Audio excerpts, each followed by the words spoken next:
Ennyonyi egudde bannayuganda bafiiriddemu mu kitongole kya ISO akikulira naye munnange bw'atyo afudde kiki ekimusse. Waliwo omusibe amaze emyaka 28 eruzira era batubulidde bingi nnyo ebifa eyo maziga meereere. Museveni yeewaanye nga ye bw'atabangako mwavu naye nkuleetedde ebimu ku by'obugagga bye, ebimu ku by'obugagga muganda bwange wano ku Uganda at large. Essaawa eno tutandikire wa? Tutandikire mawulire ag'ennaku. Ennyonyi munnange egudde nga kuliko bannayuganda, kuliko abachina n'abalala bangi babadde eyo mu 20 mu ggwanga erya South Sudan. Kakati tuli Juba muganda wange era embeera nga munnange bw'ogiwulira awo si nnungi yadde n'akamu, amawulire si malungi yadde n'akamu. Sooka osubscribinge ate onyige notification bell okukosa munnange n'okubeera nga okimanya nti Hillside View Apartments gye ziri wali ku Entebbe Road ku kasozi Jjanyi bwe kasootuka e Namulanda, kasootuka e Kajjansi oba kasootuka ekitende awo wonna munnange okyamirawo n'ogenda ku kyaki ku kasozi Jjanyi. Hillside View Apartments zirimu buli kimu, weetaaga kutwala tulo, mpozi otwala buwale bwa munda, kasenyaako n'ebirala obutonotono kwegamba personal belongings ezitali zotasobola kusanga nti olide bakutegekedde eddaawo, naye obuliri mwe buli obuyonje obulungi, ekiyungu kirimu buli kimu, eddiiro buli kimu mwekiri, wifi ya bwereere, bakiyateekers mwe bali, security eri gguluggulu. Omusawo waali wano ku Uganda at large ntera okubagamba bannange, omusawo waali ali qualified ate nga ali talented. Abantu basaba ennamba n'enjibawa, obujulizi weebuli, tofa na kirwadde, gezaako muganda wange kubanga asiika obulamu tassa mukono. Kati munnange nga bwe nkutegeezezza bwetyo twetwolekedde ekibuga Juba munnange, waliwo enjega eyaguddewo muganda wange, maziga meereere sayidi zeeyo, era bino byabadde wali mu Unity State mu nzizi, mu kitundu ekijjudde enzizi z'amafuta mu South Sudan, mu ggwanga lya South Sudan. Era nga munnange ennyonyi eyagudde yasse abantu 20 balambirira. Ennyonyi eno yabadde ntonotono era yabaddeko abantu 19 ba passengers abasaabaze, kati ne crew yabadde y'abantu 2. Munnange ennyonyi eno kitegeeza nti bwe baba nga bali 2 abaafudde nga babaddeko 21, kitegeeza nti omu yasurvivinze. Kakati munnange ennyonyi nti kabadde kaseera katono nnyo nga yakayimuka okuva we yayimukidde mu Unity State, yabadde edda Juba.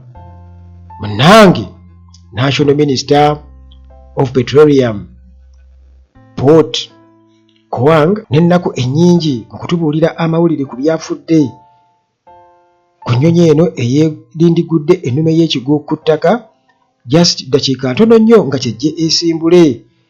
Era yatugamba nti ennyonyi eno yabadde ntonotono, dakiika ntono nnyo yabadde yakayimuka mu Unity State gye basima ewali enzizi z'amafuta nga edda Juba n'egwa. Kakati olwo atugamba nti ba passengers oba abasaabaze 16 kwabo ababadde ku nnyonyi babadde bannansi ba South Sudan. Abachina babadde 2 bannansi ba China, ate abayindi nabo muyindi yabadde omu, bannayuganda babaddeko 2. Era wannange n'atuusa n'asindika obubaka obw'okukungubaga eri eŋŋanda z'abafiiridde ku nnyonyi eno mu kaseera kano akazibu ennyo. Kawang era wano yasize okututegeeza nti waliwo omuntu omu eyawonye, naye nga ono ky'obumanya teyabadde Munnayuganda, teyabadde munnansi wa China oba India, wabula yabadde munnansi wa Sudan. Kale bwe batyo bagezaako okubeera nga bakola okunoonyereza okulaba kiki ekyavuddeko ennyonyi eno okubeera nga egwa. So nga ate munnange era jjukira lwabadde lunaku lwa Mande ate ne tufuna amawulire eri Uganda wano nti waliwo emmotoka eyagudde ne mufiiramu omulambuzi. Emmotoka yabadde yeetisse abalambuzi. Lwabadde Mande ku makya embasa erabidde zabadde ennaku z'omwezi nga 27 January 2025 saawa zabadde nti nga 1:45 awo ku luguudo olw'e Butogota oludda e Bwindi wali e Kanungu district. Kigambibwa okuba nti emmotoka eno yabadde UAM namba yayo 271U yabadde eva Bwindi ng'edda Butogota. Munnange bwetyo neeva ku luguudo ku katindo bakayita Munyaga Bridge ebitoko wali mu Butogota Town Council. Era abalabye kyekyabaddewo bagamba nti ekirabika emmotoka eno yalemereddwa okusiba. Katuulu munnange bwetyo neeremererwa omugoba waayo neyeerindiggula mu mugga ogwabaddewo kubanga yabadde eri ku bridge ku lutindo kati neyeerindiggula mu mugga wansi. Ababaddemu babadde bana, basatu ku bo babadde balambuzi bazungu, munnayuganda omu driver. Kati ekikola abantu abana era nga bafunye ebisago by'amaanyi nnyo batwaliddwa Bwindi Hospital okusobola okubeera nga bafuna obujjanjabi obusookerwako. Naye nga ripooti ezasoose babadde bakonfaminze nti omu ku bazungu ku balambuzi ababaddemu omu omusajja yabadde afunye ebisago eby'amaanyi ennyo era bw'atyo n'afa. Naye tetunaakubeera nga tutegeera oba yafudde, naye nga okusinziira ku ripooti ezasoose zabadde bwe zityo. Kakati munnange era mu buufu bwe bumu amawulire gakyali ga nnaku abadde akulira ISO oba ISO boss Brigadier General Charles Oluka afudde. Mawulire gasaasaanye edda buli wamu. Brigadier General Charles Oluka, Director General of Uganda's Internal Security Organization ISO, yafudde oluvannyuma lw'ekirwadde eky'omutima. Aludde nga alwanagana n'ekirwadde eky'omutima. Kimaze munnange bwekityo ne kimubala embiriizi era n'afa. Kakati munnange yafiiridde mu ddwaliro ery'e awo Doctors Hospital Seguku ku Ntebe Road. Era okufa kwe munnange bwe kutyo ne kubeera nga kwatutegeezeddwa omumyuka w'omwogezi w'amagye Deo Akiiki yatutegeezezza munnange Oluka kyabadde ajja awase mu mwaka gwa 2023 kyabadde ajja awase. Kimanye ekyo ojjukira nti ono yasikira Kakabajenda. Abamanyi Kakabajenda yavuluga ekitongole ekyo ekya ISO nga bagamba kuba nti kigambibwa okuba nti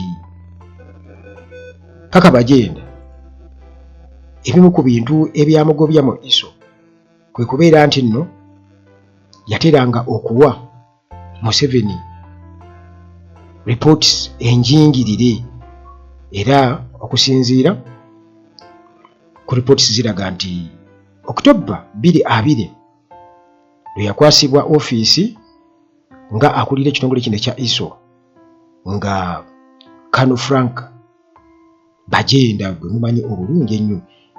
Sijjukira mutabani wa Bajenda baali bamusiba. Mutabani we mujjukira oba yali yatta omuntu. Mutabani wa Bajenda naye oba amuta ate sikinoonyerezangako, naye nga Kakabajenda y'omu ku abo baatera kwegamba yajingiriranga nnyo zi ripooti n'awa Museveni ripooti ezitakwatagana, obuli bw'enguzi mu ISO, obubbi byonna. Kati Oluka ono ne bamuleeta atereeze, naye munnange tasobodde kubeera nga amalako abadde kyajjawase mukyala we 2023 Harriet Akisa.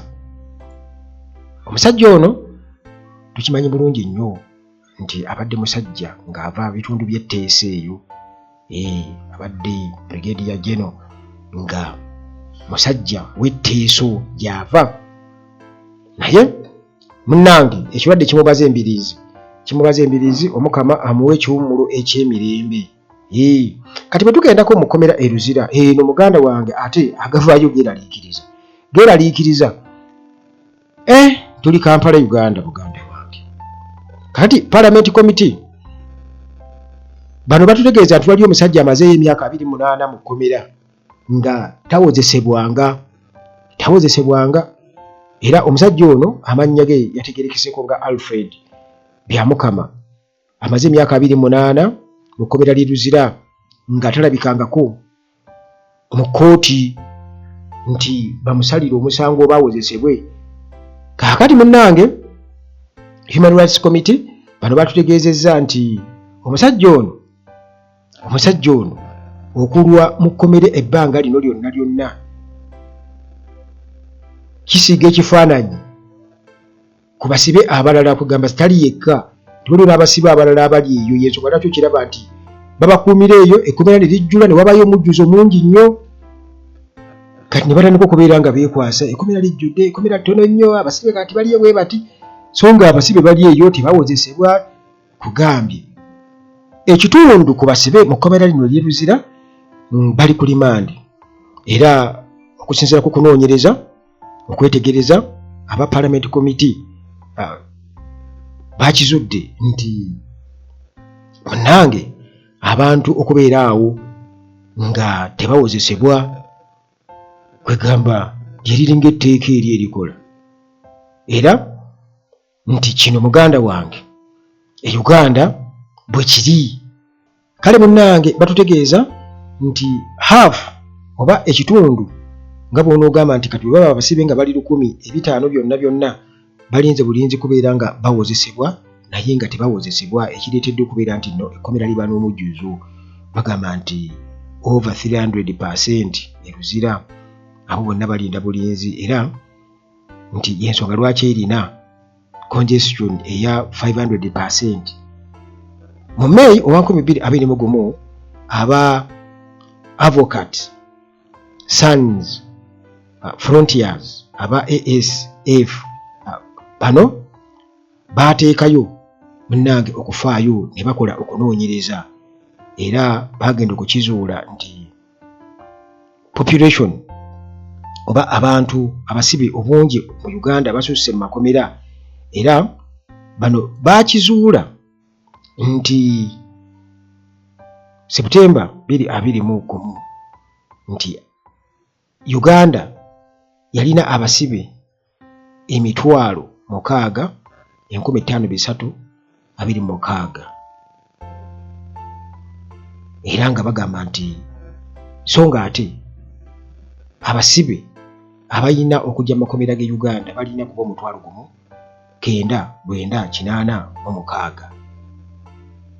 Kakati awo era nga ripooti eraga nti high number oba omuwendo gw'abantu bano okubeera nga guwera mu kkomera ne gubeera awo teguvaawo, kiva ku kulya nguzi, waliwo backlog cases, emisango kugamba gisukka ku balamuzi ne babeera nga kugamba nga bw'onoga nti gibeera awo, balina mingi nnyo, tebasobola gikwasaganya, obutamanya ku mateeka wamu nti n'okuba nga abantu abamu tebalina balina kubeera nga babawolereza, poor legal representation. Kakati factors zino zonna zireeta embeera eyo okubeera bwetyo. Mu ggulire lyaffe erisembyeyo munnange General Museveni atutegeeza nti ye munnange tabeeranko mwavu, obwavu temumulumangako newankubadde nga tanafuuka pulezidenti. Museveni munnange bino yabyogedde babadde bali mu kibuga ekyerireeyo nga bali mu parish development model mu puroguramu ezo. Kakati olwo ng'ayogerako eri abalimi n'abakulembeze ba local leaders. Museveni munnange nga alaganga bwali omwetegefu era bwali omuntu omutuufu okubeera ekyokulabirako mu kumalawo obwavu mu ggwanga, n'atutegeeza n'atugamba nti taagala kulaga kifaananyi kibi. Kwegamba ye ate ng'omuntu agamba abantu oba abasomesa okuva mu bwavu, ate nga ye obwavu bwali bwamulema okuvaamu edda. Ekituufu bwali bwamulema okuvaamu. Sigenda kubeera nti ate tugenda mu biwanvu, naye nga bwali bwamulemwa okuvaamu kubanga yagamba nti newankubadde kwegamba yali tannaba kubeera ng'ajja mu buyinza oba okuwamba obuyinza 1996 nti already yali mugagga. Naye Muzeeyi John Bikazola yatugamba nti y'omu ku abo abaali bakampeyingira General Museveni era nti baali mu nkola eyo abantu ne balangira Museveni bamugamba olina kaki, kubanga bagamba mu kaseera ako yali alina benzi ye gye yali avuga mbu kye yali alina mu biseera ebyo baali bamumanyi, naye nga abantu bamubuuza olina kaki, obeera wa, ogenda osuula busuzi mu banno. Abantu bwe tebamugamba mwankola era ne bamugoba ne bamuvuba bubi nnyo. Ani akuzaala? Bakuzaala bwe bityo eyo. Naye bwe tudda e Luweero, mujjukira mu first phase Bobi Wine nga batalaaga Uganda, e Luweero yatugamba nti abasajja bano bajja ne underpant tebalina.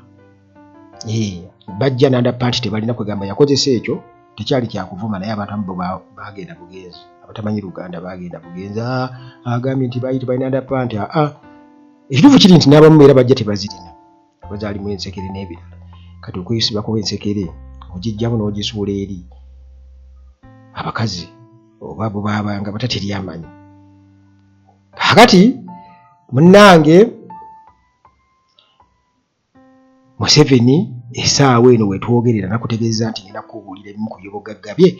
Amawulire ba bino biri mu mawulire baatugambye nti Museveni ye nannyini hotel, Kampala Serena Hotel gye mulaba eyo ya General Museveni etudde ku yiika 17. Yagifuna ddi ng'ali mu buyinza bwano? Yali yaani? Nze naawe.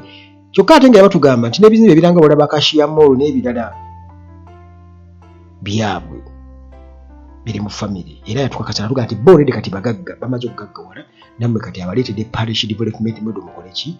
Mugaggawali. Kati ekyebuuzibwa nti okugaggawala okola n'amaanyi go oba otoola butoozi, ekyo nakyo kiri awo. Kubajjukira Museveni yera yawagira n'agamba nti tebakwataku, yagamba IGG nti abasirikale n'abamu ababbi ba ssente mu gavumenti ye IGG tabanyegenya nnyo kubanga ssente bayinza zigwa ne bazitwala ne bazinvestinga mu mawanga amalala, bw'abaleke kuba hoteeri zaalaba ezo ssente ze babba ze bakozesa okuzimba zi hoteeri eyo nga bw'ogiraba Serena. Sigenda kusukkawo nnyo wano muganda wange, temunkubya miggo, naye tusigala te mu mboozi zaffe wano ku Uganda at Large, enfufuulo akuume.